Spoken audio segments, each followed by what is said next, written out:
Hello good morning. तर आज निघाले होते बाहेर कारण ना कार्तिकीला आता ॲडमिशन घ्यायचे, पण त्या अगोदर म्हणलं स्कूलची इन्क्वायरी करून येत, कारण स्कूल ते सगळं पाहूयात कसं आहे त्यांचा ॲम्बियन्स, त्याचबरोबर त्यांचा प्रीमायसेस, प्ले एरिया, त्याचबरोबर फीज फॅसिलिटीज हे सगळं बघायचं होतं. म्हणून कार्तिकीला घेऊन ना तिच्या स्कूलच्या इन्क्वायरीसाठी आलेलं. तोपर्यंत नाही कार्तिकीने सगळा तिचा प्ले एरिया स्कूल सगळं फिरून घेतलं. माझ्या मनात ना एक धाकधूक होती, आता कार्तिकीनं 3-4 तासासाठी माझ्यापासून दूर राहणार, पण तिच्या चेहऱ्यावरचा आनंद आणि हसू बघून ना त्याचं टेन्शन माझं पळूनच गेलं. आणि त्यानंतर ना घरी आलं होतं. घरी येऊन ना मला ना यूट्यूबसाठी लॉंग व्हिडिओ अपलोड करायचं होतं, त्याचं सगळं शूट वगैरे करून घेतलं. आणि त्यानंतर हे असं असतं आमचं बिहाइंड द सीन, सगळा पसारा पडलेला. त्याचवरती ना कार्तिकीला इथं मी वरती बसवलेलं, कारण खाली घेतलं ना ती अशी काहीतरी गोंधळ करून टाकते. तर ते बघा.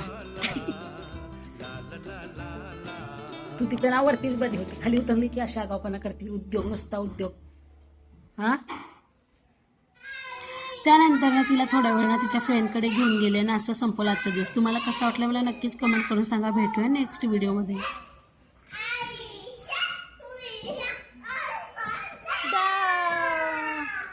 Clap clap clap clap.